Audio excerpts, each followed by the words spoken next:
scam artists who upload other people's music as NFTs get the gas fees. You are now going off with RC and Muse. Can you believe it? When I saw what you had texted me about the fucking, what was it, Hit Piece website? Yeah. Look, we're already stacked for time, so we Serge, you're fucking lucky we don't have time to go in on your ass. Or it'd be the whole fuck segment, but we have a guest instead. Search. Yeah, just the fact that it was MC Search, I was just like, wait, huh? Like, what a weird detail. But yeah. There's also a whole other thing we don't really have time to talk about, unfortunately. If you still have a Spotify subscription and you are listening to the show on Spotify, a lot can happen in 2 weeks. Please take the time to give us a star rating on the podcast on Spotify. And if you follow us on YouTube, make sure to like and subscribe and all of that.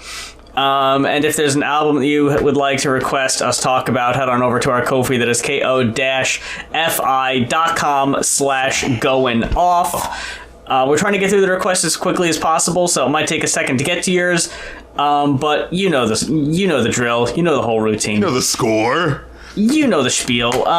Anything else you got real quick you wanted to mention before we head into the album reviews? Patreon.com/rapcritic if you want to support your boy. Become a $2 patron and you can help me get to my $1,500 goal on Patreon, where you get benefits like getting to join the Patreon Discord and chat with me and fellow fans about all shits of stuff of the day, and we get to watch movies and play video games and fun sexy shit like that. Plus you get exclusive access to reviewing new podcast episodes that aren't available publicly, so get with it, act like you want it. So today we're going to be talking to Samad Savage, talking about his album Duo Liddy and what's going on with his life as an artist. So here we go. Hope you enjoy.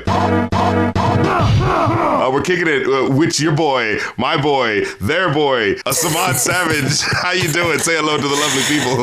It's good with it, y'all. How are you all doing today? And I'm saying that to anybody who's watching this. I do care how you're doing, so DM me that answer. Please leave your response in the chat. We'll read your replies in a week. I had happened to put one of your boys' songs on my top 10 list of the year, and I just happened to come across it where it was like someone had requested one song, and I was like, oh, that sounds cool. And then either YouTube autoplayed with YouTube and all its algorithmic knowledge, or I saw it on the right and just decided oh, check this one out. And I just was listening to it and vibing to it, that humble beginnings, right? I was like, yeah, this is cool. This is fucking vibing. So yeah, I just got into that shit randomly, organically. I mean, it's definitely better than me reaching out to you years ago, even through Patreon and whatnot, begging you to listen to my music. Did you do that? Yeah, yes. It's been years. By the way, I hold no grudges. I'm just I'm so sorry. That's the reason I was so in shock. I was like, it finally happened. Dude, I am so sorry. I've been trying to get better about being when you go from being just a normal, person who's going about your life, and then people are paying attention to me what I'm doing, and so you have that moment where you're oh my god, people are noticing when I'm not on the ball about keeping up with every fucking email. You know what I mean? Take it from somebody who barely does music reviews and things like that. I consistently get DMs of trash song after trash song, and I'm sure you've gotten your fair share. So as I said, I hold no grudges. No, it's not even that. It's not even on the it's just straight up and down.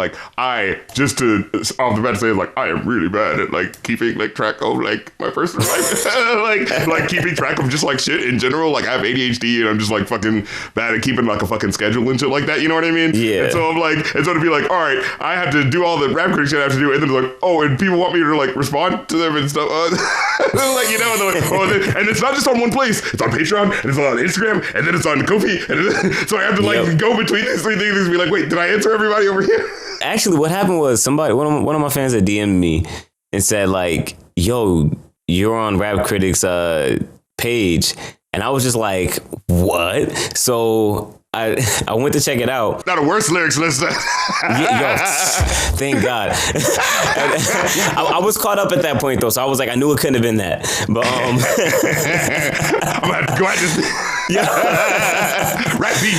Yeah, but not. I looked at the like your most recent videos, and I'm like, I don't see my name anywhere, and I'm like, no way, it's like in this most recent video that just dropped today that says top 10 records of the year, and I'm like, no way, and although I was extremely happy that it was like as soon as the video started. In retrospect, I was just like, you know what?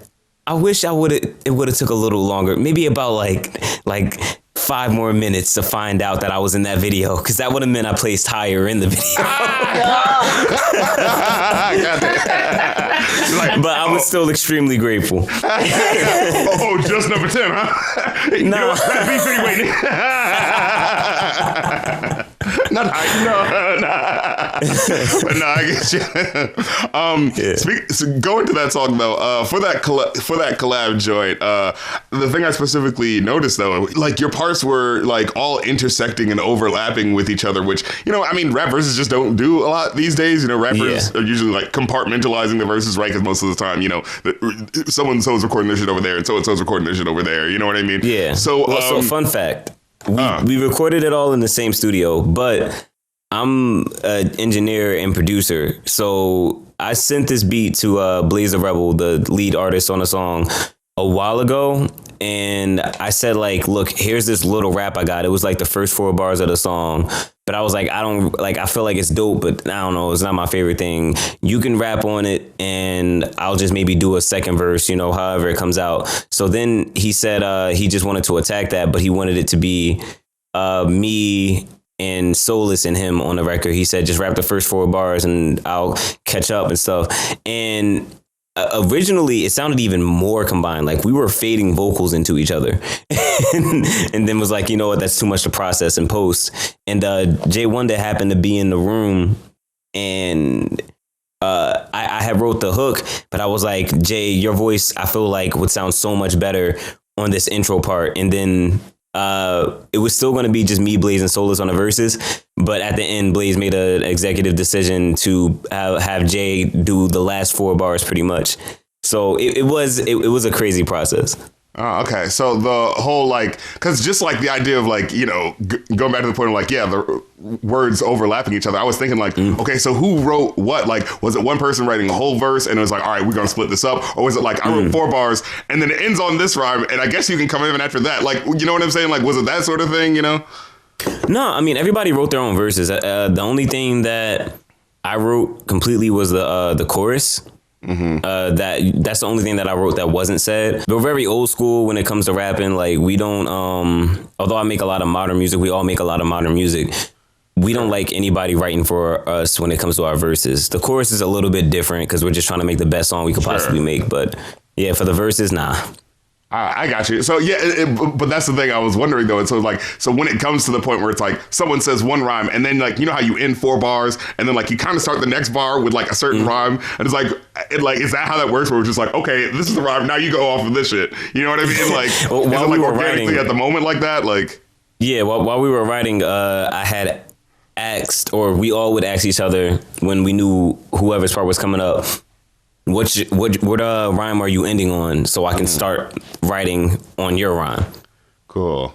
And so, that fell a little bit out of place on the second verse, but then it picked back up when me and Jay Wonder, the dark skinned taller kid, was going back and forth. The album that is the most recent one is Duo Litty, just so that people know, you know, out in stores or what have you. What inspired the concept for the album, which is, you know, called Duo Litty, but, you know, obviously a play on duality, right? Like, what inspired you kind of wanting to hammer that out as a concept? Because you can kind of hear it as the, you know, especially the first couple of tracks, like, go in of like, oh, this idea of like the split personality of like this side of you and that side of you, you know?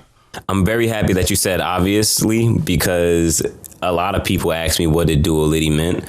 And there would be times where I would try to like guide them into it and be like, just say it faster, faster, faster. They were like, Duo Litty. And I'm like, you still don't get it. Okay. A lot of different things that I saw growing up. A lot of artists have alter egos, like, you know, with Nicki Minaj and Roman and Digital Eminem, Underground. some shady. Yeah. Yeah, they all had alter egos, but the difference is this wasn't an alter ego for me. My whole name as a rapper is Samad Savage, and I felt like those are just two different parts of me. Each song is by a different side of me, or both sides of me. Some songs are from Samad, some songs are from Savage, and some songs sound like Samad songs, but they're from Savage and vice versa. So I just wanted an album where people could get to know me more, because my last project before that was called Trust the Weird Kids. And that was for everybody that I feel like grew up, being weird, you know? And I feel like anybody who's grown up from that is more proud of being weird now. And like, it's okay. But it wasn't always okay. And there's a lot of people who have battle scars from that. So that's who that album was for. The project before that was super depressing and just about all of like my trials and tribulations. Not all of them, but a lot of them. And it was for myself. So this time I felt like, okay, I wanted to balance between that. Something that's relatable, but also it's still about myself. So people feel like they have somebody to connect with. The song Bloom, I really enjoyed that joint. Especially there's this theme or like specific imagery that was coming up as like, you know, going from the verses into the hook, where specifically the lyrics say like, we can grow if we water each other with all these, and then, you know, the teary eyes. And I was like, it was like as I was listening to it, like, that's weirdly specific imagery. It's like, is that from something like, you know, growing by watering each other with the result of our pain? Like, is that a specific, like, is that from like an anime or something? No, it does sound very visual, but I actually got it from the chorus. When I had made that beat, I sent it to Bimads, and she is an incredible artist. A lot of her stuff has like a funk influence, very, for lack of better words, groovy. And I felt like I needed some of that on my project, so I try to produce to her style and figure that out. And she's the one who, in the chorus, says, "Teary eyes, I water you when I cry, because we need to bloom, or because you need to bloom." And in the background, she says, "You've got to let your garden grow." And I'm the kind of guy that just likes to always make sure the end of my verse goes into the hook really well. Yeah, I noticed that's the difference between a song and No, it's just such a cool, it's such a satisfying thing to hear, to be like, oh, and this goes into it, instead of like, a lot of times rappers will like rap over like the part of, you know, the hook, because they're trying to like just say what their part is and get their point out, and it's just like, but now I can't enjoy like the song. Yeah, I can't stand that. Mm-hmm. Yeah. I can't stand that, yo. Especially when they're like talking throughout the entire hook. Like, I don't mind ad-libs, but like when they're like, "Yo, real shit, this is exactly what I'm talking about." Like, female singer in the background, and it's like, "Yeah, baby, this is the world." Like, it's your boy, you know, coming at you. I'm trying to tell you what it is, and not what it was. It's like, I'm trying to enjoy the hook, dude. I hate that as almost as much as I hate a rapper starting off with, "You know who it is." You already know what it is. Like, no, this is my first time hearing a song. First time the world has heard of you. The phrase that I hear say, "School with it." And I was like, listening to the album, I was like, wait, does that mean? Like, it's one of those things where like, you kind of get the context as you hear someone talking about saying something, and then you're like, wait, that's not in my slang dictionary. Wait, what does that mean? So, truth be told, it's from two different things, and I've turned it into something. There's this rapper that I used to work with, Tennis Boy Will, really dope dude, does a kind of, I don't want to limit him to saying he just does SoundCloud rap, but that's the style, you know? He used to start off his songs, or at the end of his songs, or randomly just say "scud" with the muck. Muck is weed. I don't smoke, but I love the way that he says "scud" with and like doesn't say what's good. He just says "scud." And I was like, I like the way that sounds. So I took that and turned it into "scud" with it. And the meaning behind it is just asking what's good with it. That was the thing I was thinking, like, as you were saying it, like, just like now earlier, I was like, "It's good with it." Like, my brain went like, "Oh yeah, that's what that means." And then I was like, wait, but is that what that meant though? You know, like, you have the extra moment. You did it yourself, but anybody who reads the word or is hearing it for the first time usually pronounces it as "scud" with it. When it's just like, no, it's just two O's there because it's like "scud." Like, yeah, you can't put like a U there. You kind of have to put the two O's because that's what it, you know. Yeah. But yeah, no, it's supposed to encourage all of like-minded people to continue to ask what's good with it, like asking your friends and stuff what's good with their lives, how they're doing and stuff. And if everything is good, the response to that would be, it's good. And yeah, it's something that I started. I often hear it around where I'm from, New Jersey. But I'm not gonna sit here and act like I'm famous. If it catches on more, it catches on more. Right. If it becomes the new Izzle, it is what it is. If it becomes the new Pipe It Up. Yes. Nobody said Pipe It Up before us. Write that shit down before Migos. Nobody was saying Pipe It Up. So you got to hit this shit off at the pass. Yep. Should have trademarked it. For that freestyle track, okay, so first of all, that was just fucking hilarious, just with how it ended. If y'all haven't heard it, go listen to that one. But did you actually have a rhyme that was next after that, or were you legit just like freestyling and then it was just like, oh shit, I fucked up? For Watch Your Mouth freestyle? Yeah. This is an exclusive for you all. When I heard that beat, I had a lot of frustration towards a specific person, and I was like, you know what, I'm gonna get all that frustration out on this one track. And once I got to a point where I realized how much, I felt better than that person already. It's another rapper. But when I got to a point where I'm just like, okay, this is becoming overkill and I'm having like way too much fun, that's when I was like, you know what, it's time for me to stop. And I was like, how do I end this? Because I kind of just wrote to the end of the beat and was just like, you know what, I stopped recording for a second and just said, let me just act like I'm going to say a bar and just not say it. That's fun. Yeah. Yep. So yeah, I was just lazy. Couldn't think of a better ending. Exposed. Yep. RC exposing. It was definitely my fade to black. But it definitely works. Just like in that moment of just like, as you're listening to it for the first time, you just have that pop of like, you realizing what you just said and like making yourself laugh. Yeah.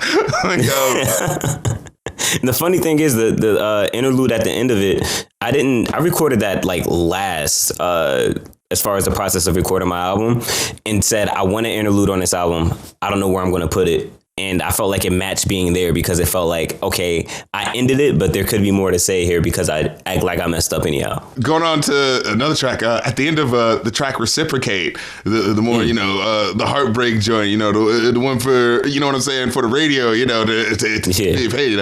but there's a part at the end where there's a bunch of voices that sing Intergalactic Takeoff. And I was like, wait, was that related to what happened in the song? What was going on there? Okay, so that was like maybe the first time I said, fuck it, and just did whatever felt right. Because that song was entirely a freestyle. And ironically, Watch Your Mouth and Reciprocate was recorded in the same night. So I was just in the vibe of just like, I'm just going to do whatever feels right instead of just like focusing on trying to make the greatest shit ever. And when I first heard the beat, all I heard was, goodbye world, welcome to my world, taking you skywards. And I was like, if I'm taking somebody out of this world, what would be the next thing said? And at the time, I just learned how to use my talk box, which is on the 80s record on there, She Wants It All. So I was like, I want to do something with my talk box here. And then that's when I did that. And yeah, it doesn't mean anything. Okay. Just as a side, that was a fun ass fucking track at the end there. I think I actually said like, man, I wish that part at the end went on longer with the talk box and the fucking Zap influence sort of thing going on. I was like, oh, okay, like let's go. Yep. I'm strapped in, Like in the background, there's like vocals that slowly fade in and go like, to space take off or something like that. So I was like, oh, is it kind of it? But then this one went into like the super serious song, and I was like, okay, well maybe it's not. I don't know. Kind of sound like we were about to go somewhere, but then like the spaceship crash landed. Well, anyway, all right. It honestly came from me being hype about the beat. Once I made that beat and I was like, yo, this is so incredible. It feels like it's otherworldly. And that, like, I guess child in me was just like, do whatever feels right. And then I was like, okay, now it's time to actually make a song. But like the elements kind of stay there because like, well, I don't know, it sounded good. I don't want to, make that just not exist so no one can hear that anymore. Yep, precisely. I get you on that. And oh my God, the fucking hook on this shit, it ain't safe to drink our own water. Someone just says a certain lyric where you're just like, oh, goddamn, this really is the state of things right now, right? Because it's like, I have been on that shit, right? Where it's just like, all I'm doing is buying water bottles because it's just kind of understood that you kind of can't just drink like the water out of the tap, for extended periods of time. Because it's just kind of accepted that the water's been kind of like poisoned by, the lead pipes not being replaced because our government is lazy. Yep. It's like this,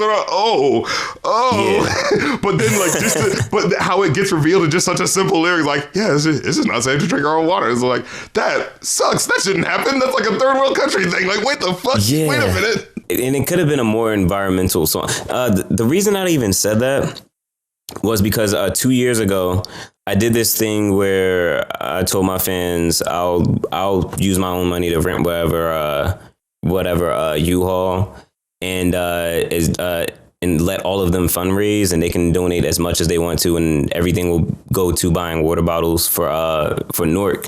Because there was one point, and I'm not sure, I don't want to say it's fixed. It's definitely not fixed, right?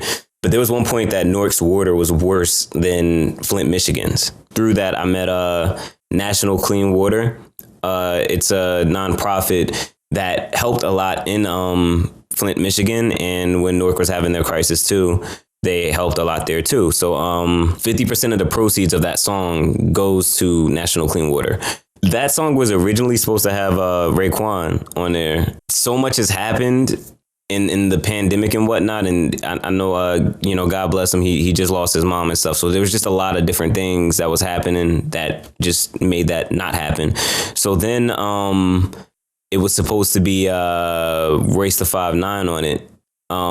But there was like no guarantee with that. What happened was I got tight with Denon Porter. Ex-member of D12. Okay, so that's because I kept seeing Denon and I was like, is that it was ringing bells. I'm thinking of, we're just like, I mean, there are other people named Denon, but I like Denon. Yeah, legendary MC and producer. Yeah. And I had asked him if he thought he could pull that off for me, and he really did try.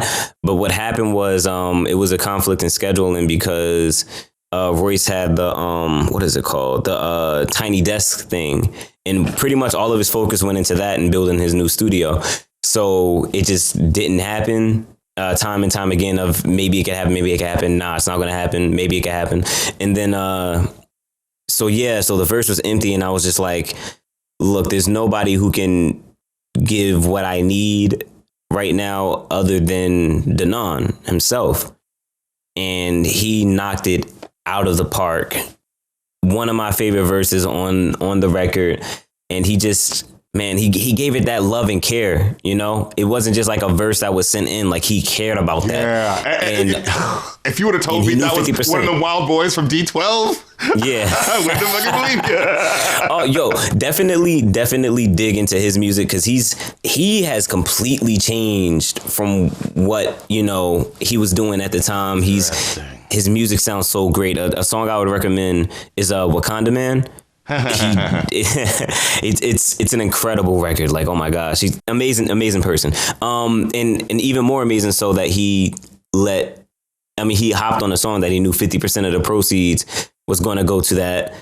And not only that, he didn't even, he moves off of the art. Like, he's so successful. This man produced PIMP, so he's still getting royalty checks out the wazoo. Holy shit, man. and he just doesn't care. He does whatever artistically fits him. Oh, yeah, there was a lyric that I think was miswritten on the Genius website. Oh, yeah. Yeah, man. Yeah, and you brought it up, and I just wanted to make that, put that on the record. Be like, hey, Genius, change that shit where you said yep. Black Panther, Tulsa, and Rosewood. And they said something else was like, Rolls Royce or something like that. I was like, come on, man. Stop. Yeah, like why would I just say Rolls Royce out of nowhere? In the middle of a song about like poverty and the environment and the black plot, like just Don't forget about Rolls Royce though. Rolls Royce. I guess they thought you were like Young Jeezy. My president is black, but my Lambo's blue though. You know. Yeah. Yo, love the review of that song, by the way. Oh, look at the OG rap critic. Oh my god. I remember with that review, it is one of those things. Like I remember at that time I listened to that song. And of course, like Nas is in it, so it's like, whoa, this is of course the song I have to take seriously now. But then it's like, as you keep listening to it, it's one of the first. I think that was the first one I actually was inspired to write the Rap Critic episode for, because I remember I was talking with friends and being like, you know, I want to give a rapper credit for like doing outside of what they normally do. You know, Jeezy's he was just a trap dude, but he's trying to do something different. But it's just like, I don't think this working though. Like, I'm not gonna lie, man. You definitely changed like how I listen to music. Like I can't even enjoy things sometimes because I'm like, oh no, wait. I will pause it and be like, that made no sense, and this song is forever ruined now. I ruined it now. I hope you can't sleep and then you dream about it. But that's funny. But I mean, that basically just started for me, just like just thinking of just like I would listen to songs and then just talk to someone and be like, hey man, did you hear that part? That was kind of weird. They'd be like, man, I'll be listening to what they said. And I'm like, like I'm not crazy. That was weird. Like started the show basically off the idea of like, you guys hear this, right? Yeah. Oh man. But yeah, going back to it, I was just thinking about the lyric where you said, Black Panther, Tulsa, Rosewood, so many times we've been impeded. Now we got technology and Black Wall Street can be completed. We can plant seeds that become trees when we decease even if we don't see it. And I was having that moment where I was just like, yeah, and I've had this thought before. We're just like, we look back at history. It's like, man, there's so many things where it's just like certain white folks, not all of them, of course, but certain folks that are keeping things from progressing. Those specific white people were specifically up in arms, and like, yeah, shit like the Tulsa and race riots and all that shit that was just like allowed to happen, and like we as a collective consciousness as a country feels like we didn't fucking acknowledge that was a thing that has happened, or even like that we were teaching it as a thing that happened until the Watchmen series came out like 2 years ago. You know what I mean? And it's such a crazy thing. And like where it's still not really taught enough. Yeah. Like, why isn't there a movie about that? That would be an incredible film. It's just like, oh wow, this whole thing started like there was like black business and it was just going well until like some motherfucker got mad that they just interpreted that someone was whistling their word. It was like, oh, and that's the whole reason we should bomb everything here. It's like that is an insane fucking story. Yeah. It is. And oh yeah, I had found out in my own fucking hometown, Wilmington, North Carolina, in 1898, there was an election where it was just like, a bunch of like Democrats were winning, and it was like black and white people, working together on the Democratic side to like, and they worked together and they got the votes and they won. And then a bunch of angry ass racist white barbers and clergymen and all that sort of shit just ran the black people out of town anyway. And there's gonna be no retribution for that. That's just over now. And by the way, we're gonna name a fucking park after one of the assholes that was responsible for it. It's like, holy shit. Hugh McCrae Park. If anyone's from Wilmington, North Carolina, they fucking know. I would like y'all take on this. I found out, somebody had said something recently where they said, there's a bunch of statues of Confederate soldiers and stuff like that. And most people, I would say most even sensible people would say, like, we need to, take those down. They shouldn't be considered our heroes. Them up. Yeah. Yes. But someone said we shouldn't get rid of the history that's like, that shows where we're at today. Like, this is America. This happened in America. It's part of the history. And I don't know. I'm kind of neutral now, but I recently heard about that on TikTok and was just like, I never really thought about it that way. Like, if we could possibly erase it completely, because it's not even talked about in the history books. Are you thinking in that terms of like, how Warner Brothers like now they present their, you know, Bugs Bunny and Looney Tunes cartoons, and they have the, you know, they With don't. that disclaimer. Yeah, because like back in the day, they used to just erase the parts that were racist, and it would be like, I didn't even know Bugs Bunny was like racist and shit, you know. But now they have the DVDs like, hey guys, we admit this was insensitive, but we're not gonna act like it wasn't there, so that you like. I guess I can see like, I remember someone bringing the point, it's like, don't take those statues down, put up more statues of what black people like, you know, black people's stories and stuff like that to like outnumber it and be like, yeah, sure, that was there. But like by that being there by itself, that is erasing the reality of black people's like things. So let's have all of these, you know, things resurrected to truly basically shame the bullshittery of what happened. You know? Yep. I mean, all of the education is given from the parents. Like I've had full blown conversations with Confederate flag, Trump supporting, like super duper racist children. Like I had this long conversation with this 14-year-old who was a fan of my music, and I'm like, I don't feel like you can be a fan of my music and and not be a fan of me as you know, an existing. You listen to System of a Down too. So I, of course I hit him with the, okay, who's your top 5 rappers? I knew he was going to have Eminem in there, but it's impossible to have a top 5 without black people. So obviously there's some black people there. I'm like, who's your favorite basketball players? None of them were white. No,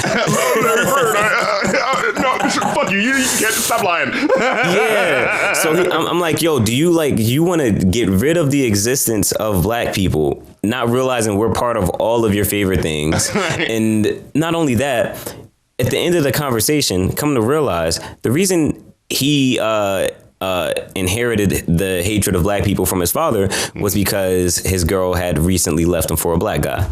Wow. And so his emotions just kind of like grafted onto, Yep. Interesting. It's fascinating how the person. But he was 14. Yeah.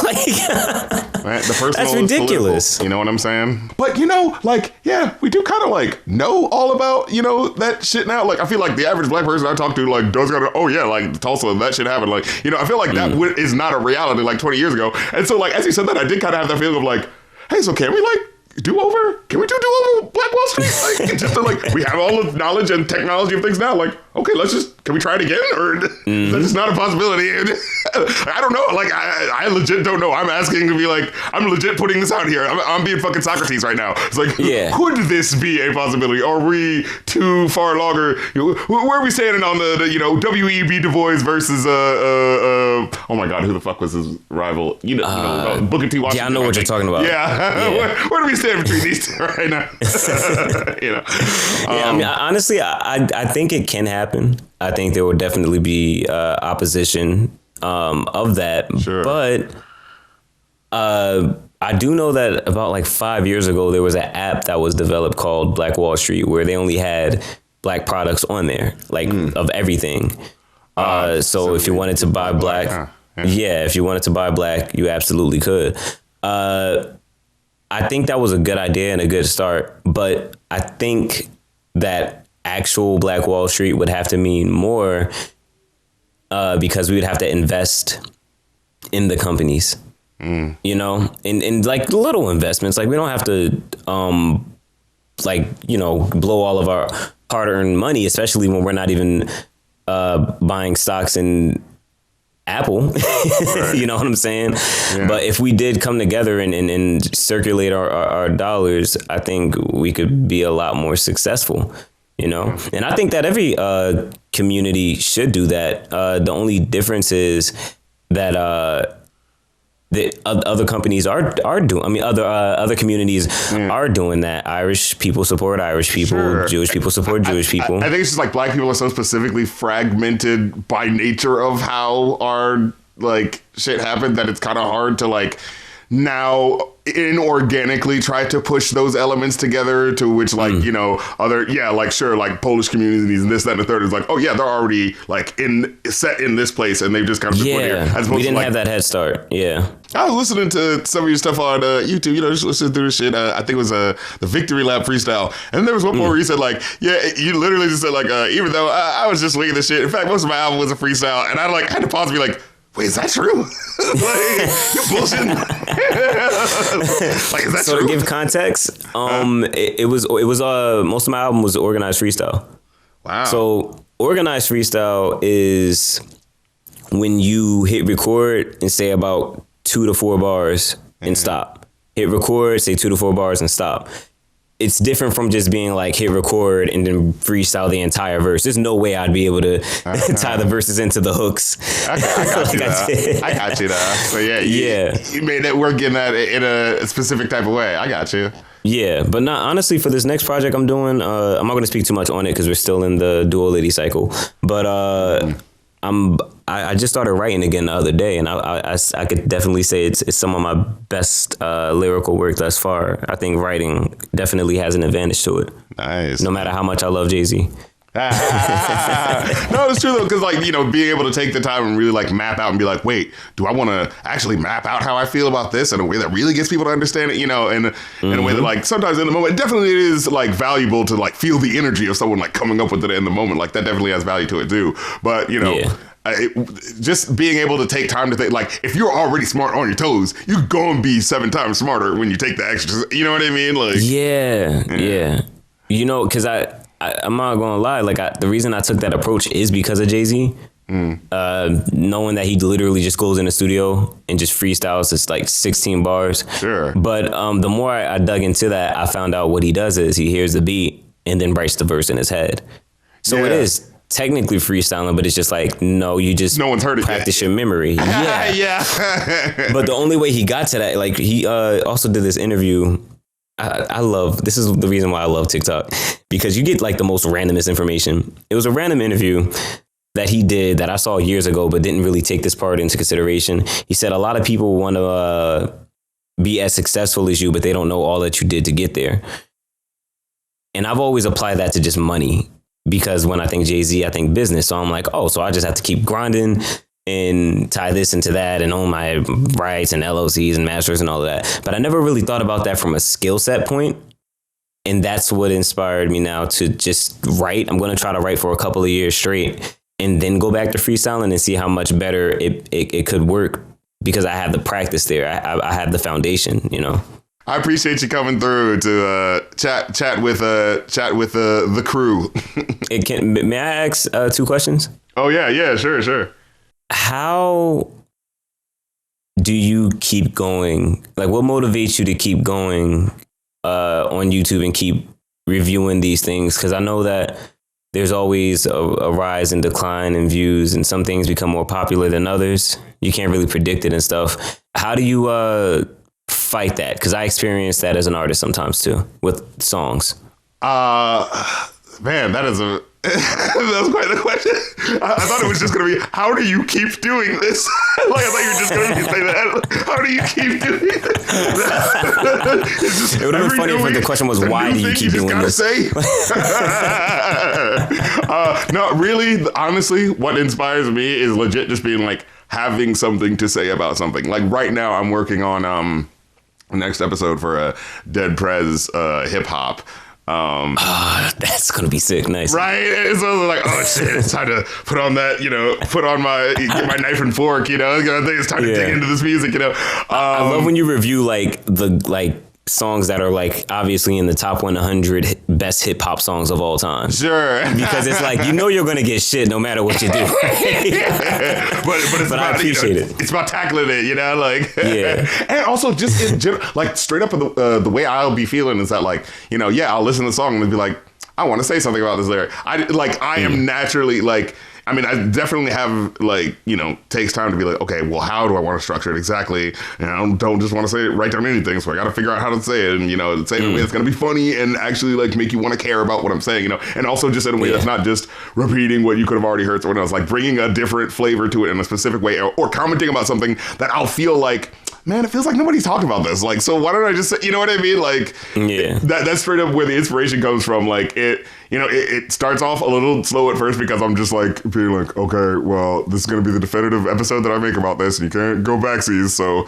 this is going to be the thing that I say about. So like, once you get over that, then it's having that moment of like, but I want to talk about this, and this part is interesting, and I want to say something about that. You know, like it's just having the genuine inspiration from like listening to the song. I mean, you know, engaging with the music and being like, oh man, but this keeps scratching my brain. I want other people to think about this too, and you know what I mean? It's the genuine exploration of, you know, it's your love for it. yeah, just wanting to dig into something and be like, oh man, and to get someone else to really like, do you get why this is cool? You get it, right? Like, you get when I said that part, like, you get why this is cool, right? You know? Yeah, see, that I respect, man, because a lot of people who get in your position and have somewhat of a successful channel just end up, you know, chasing the high of going viral. You know what I'm saying? Sure. But your heart is in it, and that's what separates you, man. That's why I'm a fan of your work.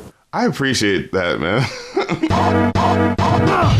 First album on the docket this week is Wildlife by Law Dispute, requested by Wrist of Kings. I crave your thoughts on this album. I'm gonna toss it over to you first before I say anything about this.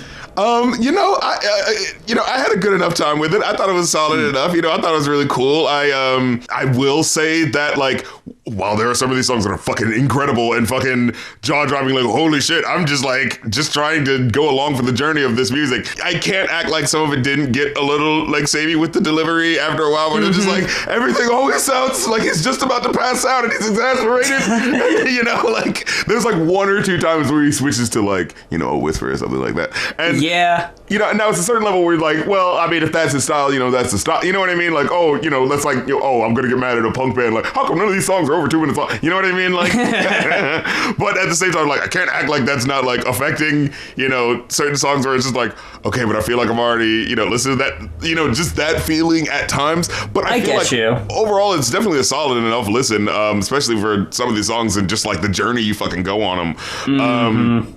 But yeah, and just like the way he'll fucking talk sometimes, like the exasperatedness really gets used to good effect on a lot of these tracks. So like, yeah, it's not that it's like, oh, it sucks that he's doing that at all and he should switch it up on every other track. Like, no, like there are definitely tracks on here where it's really cool. Like, it's not even an important part, but on a Departure where, yeah, it just really sounds like a stream of consciousness and like he's just losing his mind and on the edge with every line. Like he says that one thing where he's just like, maybe you know what I'm talking about, or maybe you would have known or had known. Is it what's new? I don't know what tense he is.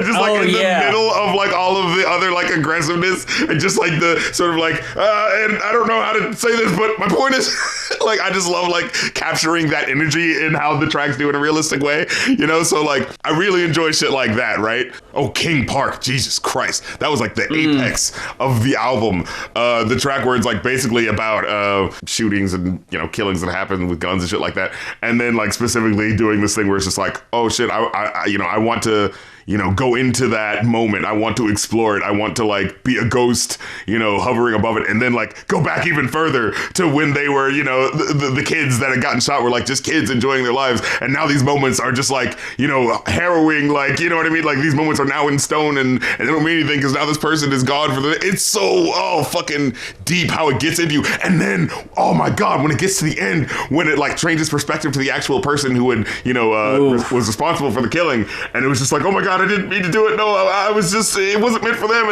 And just like him being so fucking like, you know, scared and just like communicating that fear and just like, you know, unhappiness with what he's done. And just like how it ends all with the energy of like, can I still get into heaven if I kill myself? Can I still get into heaven if I kill that kid? Can I ever be forgiven because I killed that kid? It's like, oh my God. It's so that sort of like, you can see him like on his knees pleading to St. Peter at the gate. You know what I mean? It's so fucking gets into your fucking soul. So yeah, there's like fucking great artistic moments and shit like that on this album that I'm definitely not gonna fucking front on. Oh my God, I See Everything, Jesus Christ. The track, and again, how it puts you in the moment, that track of like, it just kind of starts off like him just saying like, oh yeah, I was kind of late for school, just kind of how, you know, I always, how a typical day is, but it kind of felt like the teacher was a little somber today and I didn't know what was going on. And oh, she was passing out stuff about the, oh, this is really deep, oh no, now I'm in this.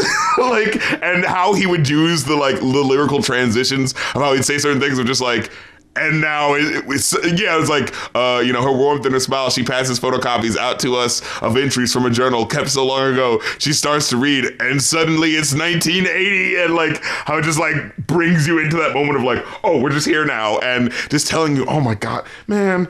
I think we talked about this before, but like anything that's about kids, it is always just like, no, I don't want to hear about kids having bad things happen to them. They're innocent, and you know what I mean? Like, now, like, I do got a question about I See Everything, and I don't want to derail too much, but why did that happen?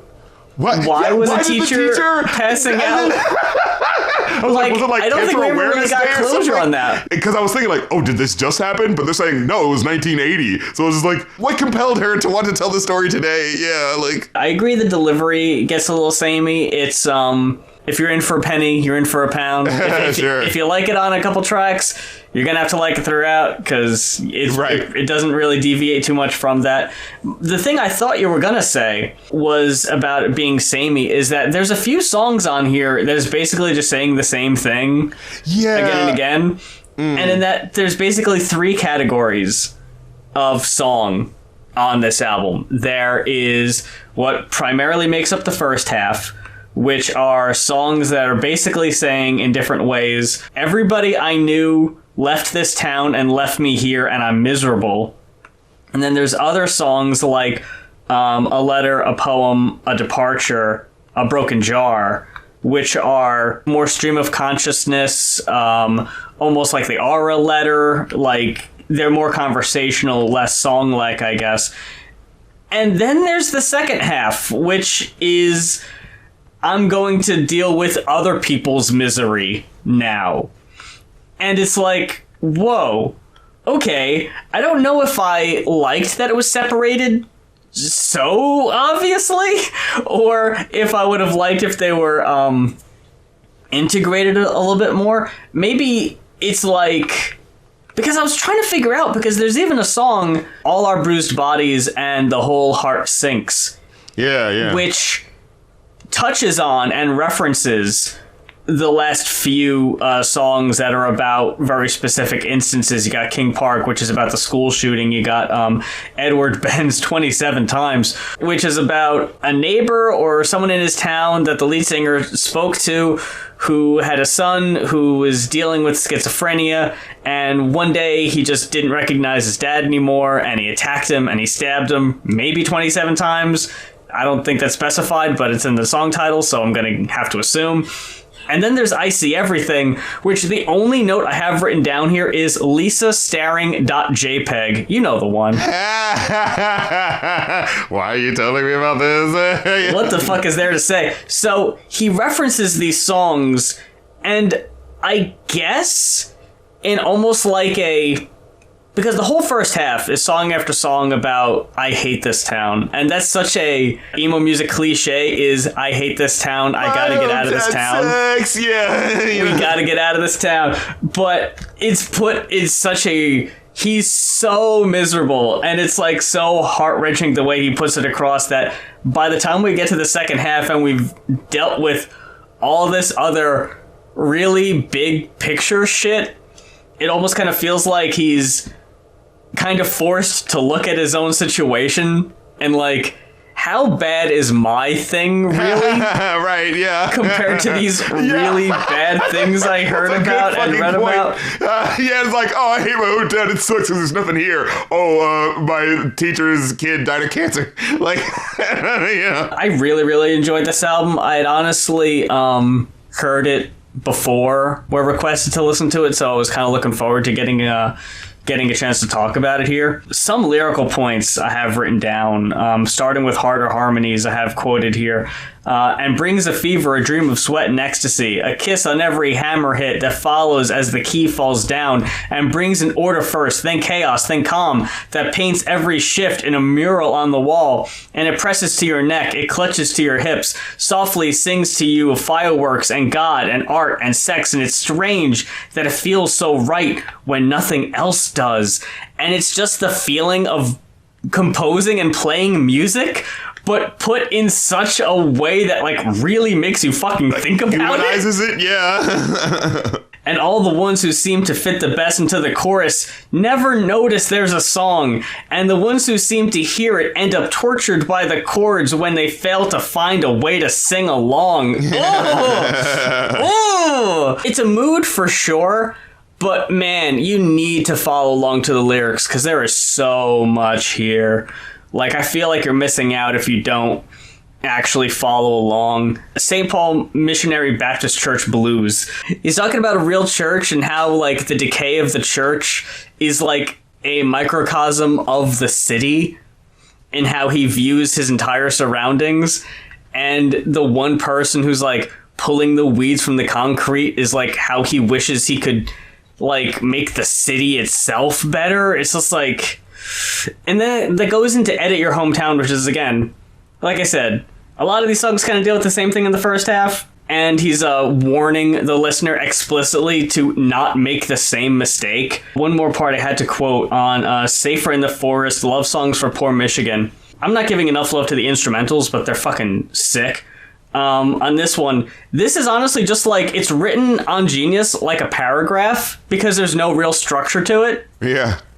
It's been weeks since I've been around you. Has fear begun to fade away like sunlight when it sinks into the lake? And they're now building up or breaking down or boarding up the fronts. Has the whole town been foreclosed now? And what happened to those youthful dreams sunk deep into the river weak, or got tangled up in the weeds, or else they're stumbling drunk on Wealthy Street, or making plans to leave? I need to leave. I can't marry this place. I won't bury the past. I need to change a scenery.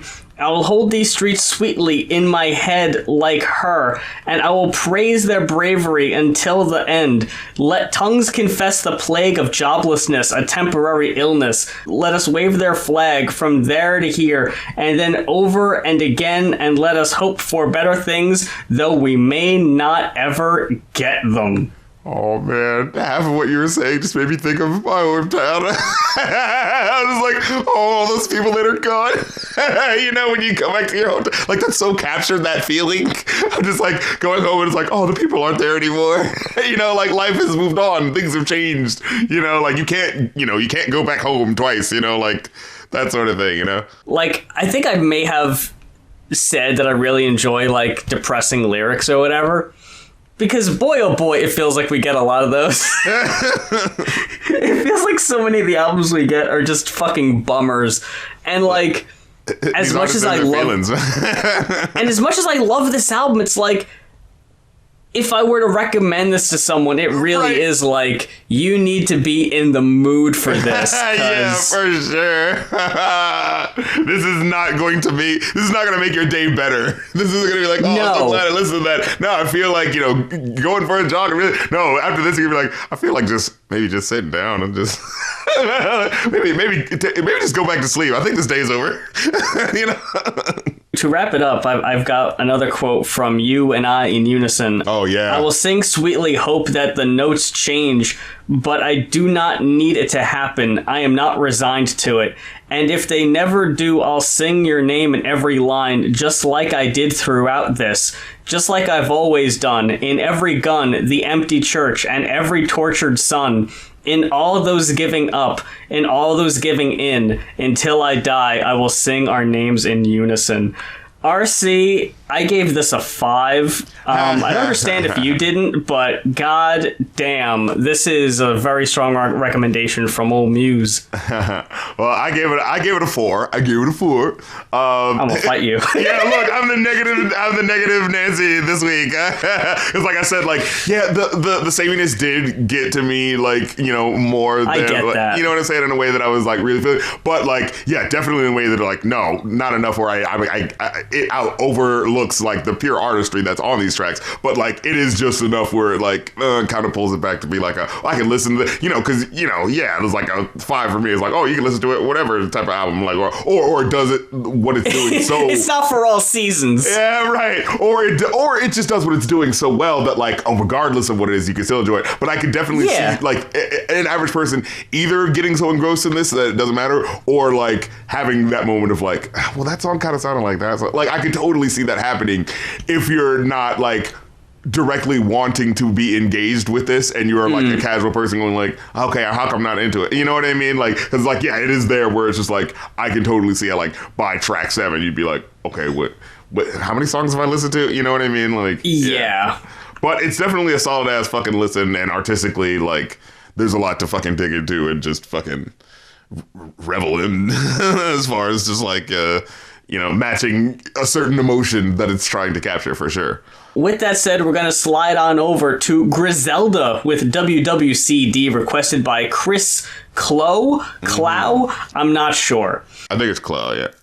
Familiar enough? We just recently, at least it feels recently, reviewed the Conway the Machine solo album that had appearances by the other boys here, Benny and Westside. Boom, boom, boom, boom, boom, boom, boom.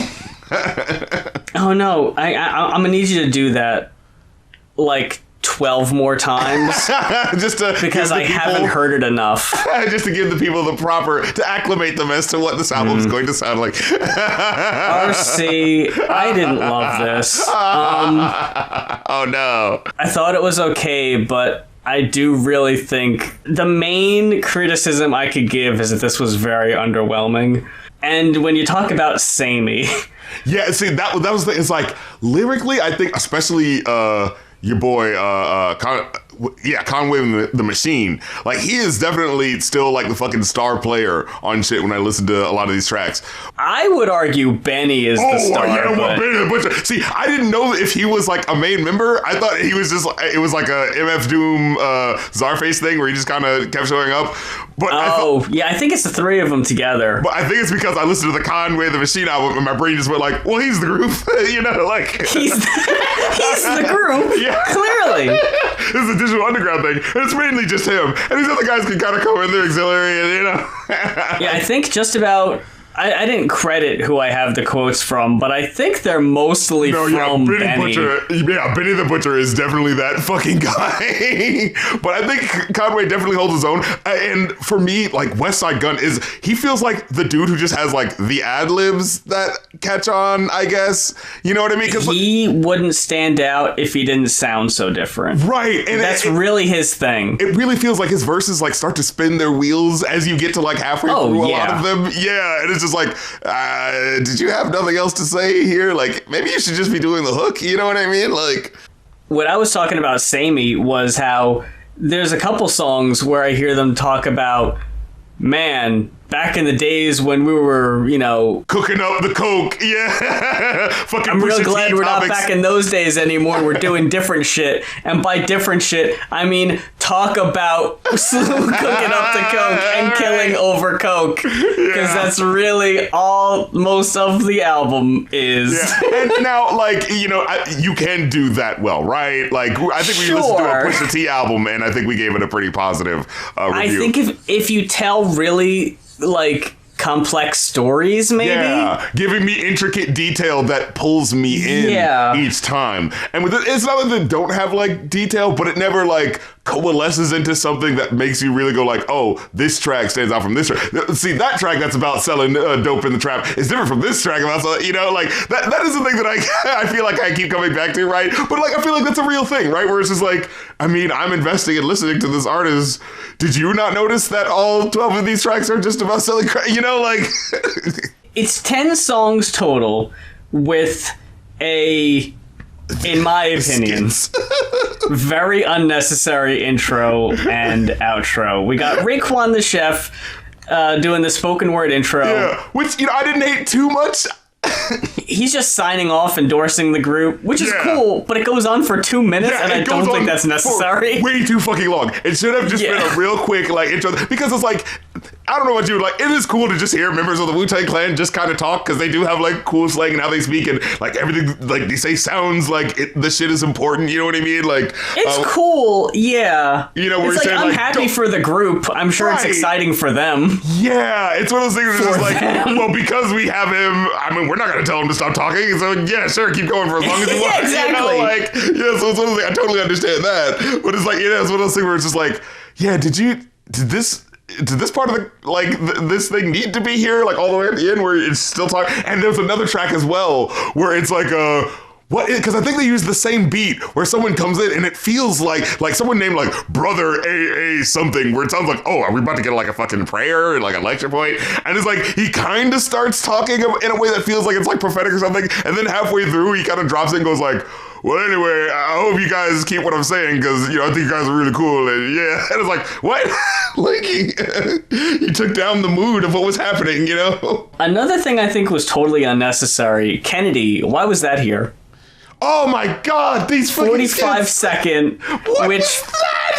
It was funny for like 5 seconds. A couple of seconds, right? Because it start off, you hear it. It sounds like you're at like a White House charity ball or something like that. It's like, someone's singing and they're like, "Oh, I'm gonna blow your fucking face," and they're like, "Wait, what? Why is she singing that?" And then you just hear West Side come in, "You're gonna blow your fucking face off." And you're like, "What's happening right now?" And yeah, I get it. It's called Kennedy. Haha. It's not that funny, and it is not worth the amount of time that this goes on.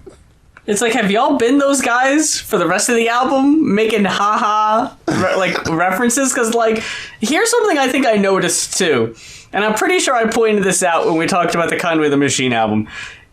His thing is the laughing clip, just the ha ha, and it's usually after bars that I think are probably only funny to him because they're like, this album really could have used some clever punchlines because there really weren't many, but there was like a punchline, I guess, and you just hear the ha ha, and you're like, well, I guess I was supposed to laugh at that. Oh, well. I didn't exactly have the same effect on me, but yeah, okay. And can we just talk about the features on here? I legit don't even remember. Let me remind you. So on the old groove, wait, what was that one called? Oh, I have it written down here, and I think I spelt it wrong. Yeah. There's a feature from an artist named Novell. I actually didn't hate Novell too much, actually. I thought I kind of got an Anderson .Paak feel when I heard him kind of come in, where it just kind of felt like it was really different from everything else, but he just had such an energy to it. I was just like, okay. Kind of sounded like he's like slightly too close up to the mic, but I'm like, other than that, like, yeah, maybe. I was really energy enough, but yeah, what were you gonna say? They prided themselves on this album as having not used any samples. What? But so all the music it's organic. is... They made like, if it goes, yes, like that's a thing that they actually made. It's not like from an actual song. Oh, interesting. And also on the previous album, on La Dispute's album, they didn't use any echo effects, which is to say, whenever there's like someone far off in the distance, which is something I loved. I didn't even mention that, but God, I really loved when you just hear kind of voice just screaming in the background. He really is just like that far away from the microphone. He just like ran over there like, ah, and then came back. So between La Dispute going no echo effects and Griselda going no samples, I just couldn't help but be reminded of the no Swedish songwriters, that fucking Green Day album rollout. Did you ever see that? I don't remember that. What? No features, no Swedish songwriters, no trap beats, 100% pure uncut rock. I just love the like calling out specifically Swedish producers, because that just felt random. Like, wait, what's wrong with Swedish people? But then this was like, yeah, we ain't got no fucking Dr. Luke or no fucking who the hell's the other guys? Like, there's only a few. yeah, whoever the fuck wrote "Quit Playing Games with My Heart," those motherfuckers. Yeah, right? Like, I don't even know who Max is Martin, Swedish. that's who the fucking right. But yeah, besides that, so Novell, I had this part quoted from the song too. Preach, they getting money while we richer. Key flippers, Amiri jeans, Louis V slippers, out of town OG shippers to the weed pitchers. You don't ever squeeze your blicker, and that's where we differ. I thought that was sweet. But then it takes a complete 180-degree turn with this chorus, whatever, from Novell, and they got this verse, and I wrote down, it's different, and it sets the song apart, but it really comes out of nowhere, and I don't know how well it fits. Yeah, It's really out of nowhere. Because it is definitely a departure from like everything else so that happens on this album, where it's like, yeah, everyone sees, like, everyone's on the fucking, hard-nosed Raekwon and Ghostface killer lyrics, nigga, we coming at you, and then this dude like comes with a completely different energy where he's just like, it's all about the yams, mom always told me pay your Uncle Sam. Single mother always bitch had us on the lam, living in the shelter, spaghetti and hot spam. God damn. Like, come on, you can't tell me that's not fun. But yeah, it's kind of hard to see how it fits. Like, as like this is being one cohesive track from like what we were just talking about. Like, we just had a whole album, you know, of just like, it's just hardcore, you know, just the gangster raps, ma'am. You know what I mean? Like, just like going out of that. The delivery is what make or breaks it, which is the same with Plum.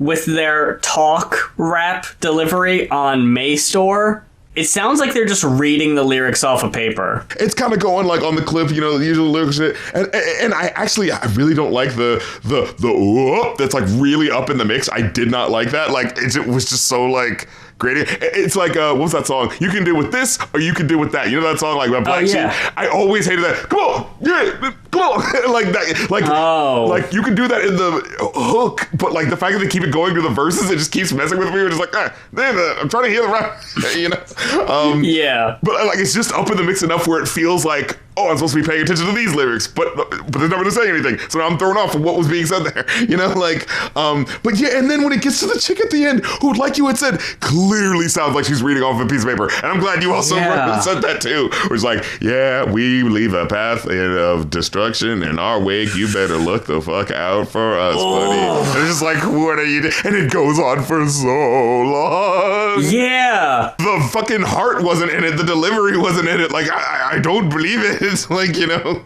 And we kind of skipped over it, but I didn't really care for 50's verse. Oh, that was nothing. Yeah. City on the Map either. When he started his verse, and it was one of those things where you know, you have to do that double take of like, wait, what is he doing this? Is that what it is? Where he says like, I'm an A student. I mean, I do my homework. No ski mask. I put in my own work. I do my homework. I do put in my own work. What was that? Why did he do that? It was little rad. It was like, wait.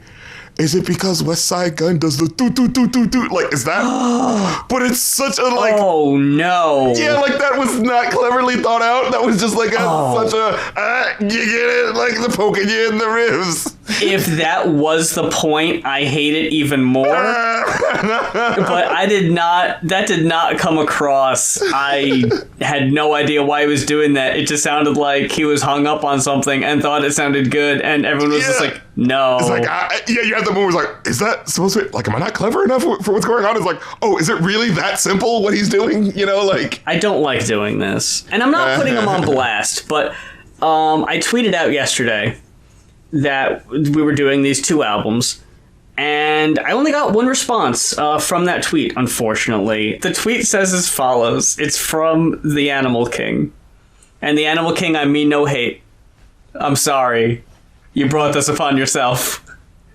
I sure hope y'all don't diss that Eminem verse. Oh, no. Animal King, I'm about to diss that Eminem verse. He looks at the camera. They were about to diss the Eminem verse. Taps microphone, echoes loudly. The feedback echoes loudly in the auditorium. Like, I'm about to diss that Eminem verse. That was so fucking bad. Ow! It was half okay to me. But it's another one of those things where Eminem thinks where the longer he goes on, that automatically means that, he's just going on. He'll catch up eventually. Yeah, but it's just like no. Where you go with this? Yeah. Okay, hold on. I gotta pull it up. Compare me to Diggity Dawes. Oof. Okay. Just are you gonna bring up the fucking the old school rappers that he keeps bringing up, like in that part of the verse? I'm pulling up the whole damn thing. Oh my god, I'm sorry. It was just like it was the same thing with the fucking. Remember that song? Knock knock. Not. Yeah, Venom, where it's just like, let me just randomly talk about back in the 90s where I was chilling with Bizarre going to Rap Olympics. I'm like, why are you talking about this? Who wants to hear this? I'm sitting in the movie theater and I'm watching the end credits to Venom and I'm listening to fucking M talk about his fucking freestyle days. I don't give a fuck, dude. I just watched Venom. You think I'm in the mood for that? No. So apparently this is a remix of a Conway track. I used to be the man of the people, hit the clubs and mingle. You used to dream one day I'll be fucking pink like a flamingo. That was back when I smoked cannabis. Man, but it was tough, because I was a fan of his. I get it. So it sucked when I hand him his ass. But yeah, I'm looking back on my feuds, like how me and Ja Rule almost got cool. I don't give a fuck. Go on. What else you got? Compare me to Lightning. The similarities striking. Compare me to Jaws. Compare me to Manson, Marilyn, or Charles. Compare me to Nas, Biggie, or Pac. Don't compare me to that Iggy bitch. M. What year do you think it is that we're talking about Iggy Azalea? Eminem! But just the way that part, like that Ja Rule part was like, how me and Ja Rule almost got cool because we shot pool in 01 or was it 02? I don't know, but something told me not to. Then we got stuck in high school. I shoved an Oscar up his wazoo and I was like, oh, the wazoo! What are you doing? See, and there's like one or two like good lines in here where he goes like, I got the strap like a trainer bra lunchtime, like it's 8 o'clock, but Shady's not for the faint of heart, going at these pricks like Lorena Bobbitt. Y'all want drama? We can make a scary movie like Marlon Wayne's. Y'all looking at the charred remains of Charlemagne the God, Slim Whip, West Side, and Kanye are not playing. I cock back at 8, but spray it like bang. It's just like the so unnecessary thing of throwing in Charlemagne the God, like I just don't get it. Yeah, like unless you have a bar to fry him with, why just bring him up randomly? Like, oh, look at the charred remains of him. Like, that's not really like a joke, though. That's not really like coming at him. That just sounds like, oh, but you all and I agreed that we totally got him, though, right? Like, no, I don't agree. Like, you know. Compare me to Meek. Big Willie's got popped one by one. Compare him to Scabs. I'm picking them off. They going home to fuck Nicki Minaj. What? The more that you say, the more. Look, man, and like I can't deliver it the same way he did, but that was a big part of why I hated it. Was his fucking delivery of this? It was so fucking annoying. One of the most annoying guest verses I've ever heard from M. And only because he reminded me of it. I was on Twitter and I saw Nicki Minaj was trending. Oh yeah. And it said people are reacting to Nicki Minaj being asked why she's never worked with City Girls. City Girls, yeah. And in my head, I'm not making this up. Just to make myself laugh, I said to myself as Nicki, because they hate me. And then I read the quote. Right. Not knowing anything between City Girls and Nicki. I just know that she is just like persona non grata right now. Yeah. And Nicki just says, why would I work with anybody that doesn't like me? Because nobody likes your ass. I'll keep hearing shit where it's just like, oh yeah, I mean, I guess like, you know, before he became famous, he was a fan of hers, but like, you know, Lil Nas X would like throw in some shit like, I gotta get Nicki on the remix. And then like Doja Cat would be like, Nicki, I love you at the end of one of her songs. And it'd be like, but yeah, like, no one's fucking with her right now. No, not at all, man. Like, has Nas actually...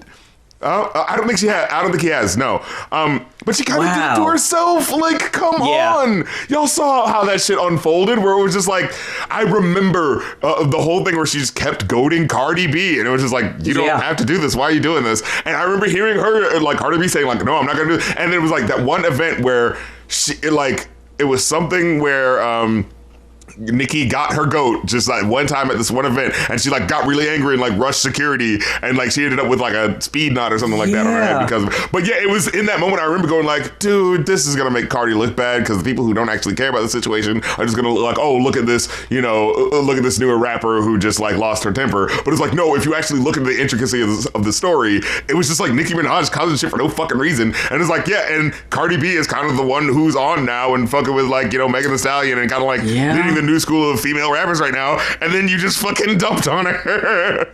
It's funny how Lil Nas X went from like, what was it, being like a mod of a Nicki fan site and like cosplaying as Nicki in the fucking Super Bass video. It seems like the most logical thing to come from this. He's got the #1 song in the country when he had fucking Billy Ray Cyrus. What was it? Huh? Billy Ray Cyrus?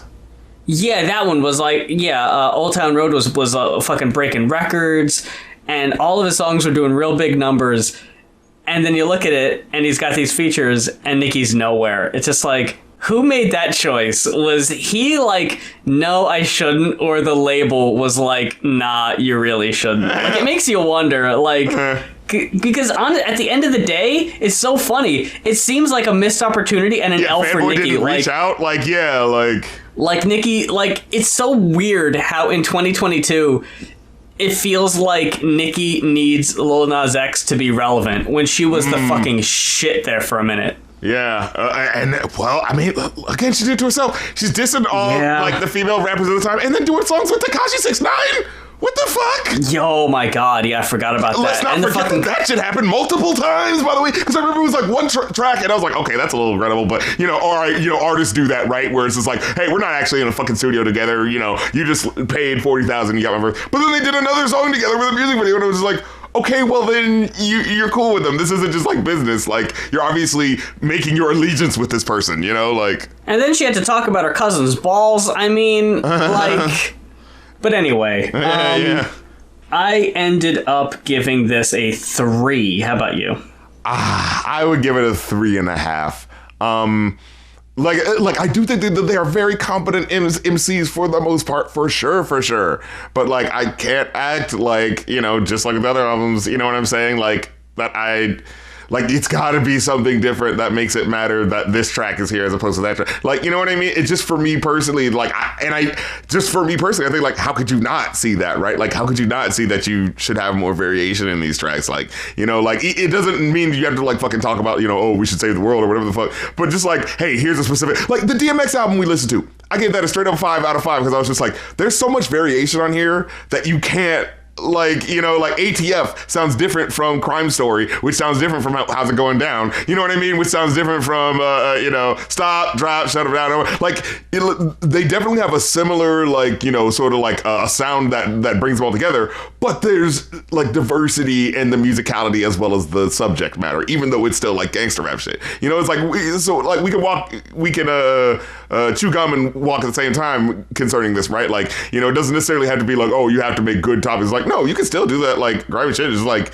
just make it matter from track to track is all I personally feel about it. Because otherwise, it just kind of feels like, okay, these are solid, but why should I show the next person this track versus this other track where someone's doing, like, gangster shit, but it pops more, like... I definitely feel like I was more impressed with the Conway solo album. Yeah. And it's sad because you look at this and it's like, here they all have this chance to shine together, but it doesn't really feel cohesive.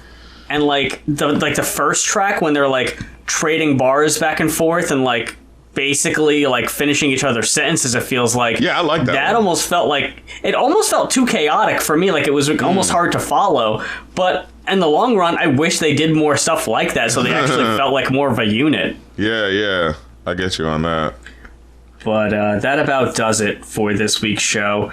And we want to give you a big thanks for spending your time with us today and checking out our show and hopefully rating us if you are. And big thanks to Samad Savage for granting us that interview earlier on. So we're going to be taking next week off, but we will be back the week after that. So until next time, for Going Off, I'm Muse. And I'm the Rap Critic, and what's pipulating? What's really hood, man? Suburbia. See, everybody's got their Pinot Grigio, Pinot Noir, know what I'm saying? Got that couscous. It's all about them keg parties, know what I'm saying? Know what I'm talking about? We just trying to do the dang thing, baby, for this ghetto revival. King of the Burbs. Hallelujah, holla back.